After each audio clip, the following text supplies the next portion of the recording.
Hello everyone, welcome to my channel English Talks.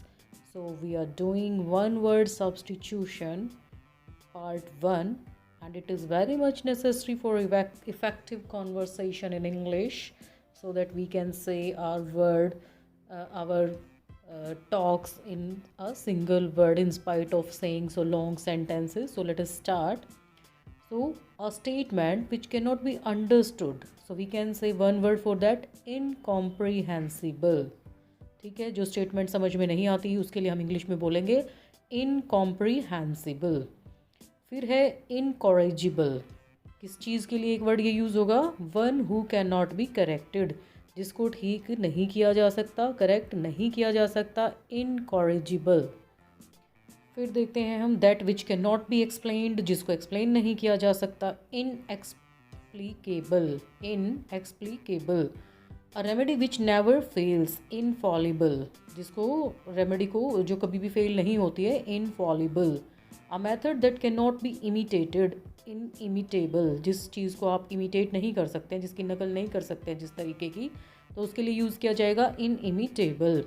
That which can not be satisfied, जिसको satisfy नहीं किया जा सकता है, insatiable. One who is unable to pay his debts, जो अपनी डेट्स जो है ऋण जो है उसको नहीं चुका सकता है, इंसॉल्वेंट, तो उसके लिए हम बोलेंगे insolvent. That which can not be hurt, invulnerable. The action of looking back on past time, retrospection, पीछे के समय पर एक बार हम जब ध्यान देंगे उसके बारे में सोच रहे हैं, then that will be called retrospection. Looking in to one's own thoughts, अपने ही विचारों में रहना, अपने अंतर मन में ही ध्यान करते रहना चीज़ों का, then that will be called introspection.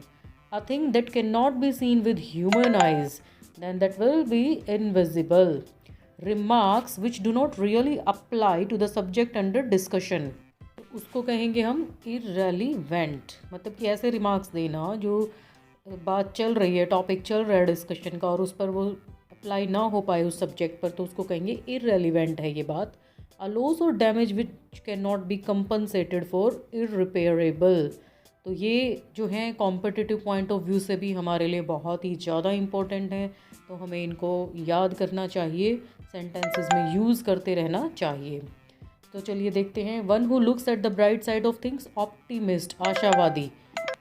Holding established opinions, Orthodox, जो वही पहले से ही बातें जो बनाई गई थी उसी पर ही जो डटा रहे उसको हम ऑर्थोडॉक्स कहेंगे, कि वो अपनी बात से नहीं हटता है, पुरानी रीति रिवाजों पर ही लगा रहता है, वो चेंज नहीं होता है, then that will be called orthodox. रूढ़िवादी कह सकते हैं इसको हम हिंदी में। Sole right to make and sell some invention, patent, कोई भी चीज़ जिस पे एकाधिकार होगा बनाने वाले का और उसको वो सेल भी कर सकता है अपने इन्वेंशन को, तो उसको बोलते हैं पेटेंट, कहा जा सकता है उसको एक वर्ड में। Property inherited from once father और एंसेस्टर्स, पेट्रीमनी, अपने पिता से जो है या अपने पूर्वजों से जो प्रॉपर्टी मिल जाती है विरासत में, उसको बोला जाएगा patrimony. One who looks at the dark side of things, pessimist, optimist का ऑपोजिट है pessimist. One who lives on others, parasite, पर जीवाणु, जो दूसरों पर जीता है, दूसरों का खून पी के जिए, उसको पैरासाइट कहा जाता है। One who walks on foot, pedestrian, to preserve from extinction, perpetuate, किसी चीज़ को मतलब प्रजाति को विलुप्त होने के लिए जैसे हम यूज़ करते हैं वर्ड, तो वो आ जाएगा perpetuate. A writer who borrows ideas और वर्ड्स फ्रॉम अदर्स, दूसरों से आइडियाज़ और जो है शब्द जो उधार लेता है उसको कहा जाएगा प्लेगियरिस्ट। तो आज के दिन आपको पता भी होगा कि प्लेगियरिज्म यूज़ किया जाता है जब भी आप कोई वर्क करते हैं कि आपने किसी की चीटिंग करके तो नहीं लिखा है। Lover of mankind, philanthropist, one who is liked by everybody, popular. तो चलिए देखते हैं next one. That which can not be altered और withdrawn, that will be irrevocable. One who is very easily made angry, irritable. The area over which an official has control, jurisdiction. The first speech made by a person, that will be maiden, maiden, जो भी first work होगा that will be called, specially speech जो बोली जाएगी that will be called maiden. A person for whom money or gain is the most important consideration will be called materialistic, जो बस चीज़ों के लिए जीता है, पैसे के लिए जीता है, अपने फ़ायदे के लिए जीता है, तो उसको materialistic कहा जाएगा। One who is after money, mercenary, hater of mankind, misanthropist. Exclusive possession of the trade in some commodity, monopoly, किसी भी चीज़ में एकाधिकार करना, मोनोपली। अ वर्ड और law no longer in use, obsolete.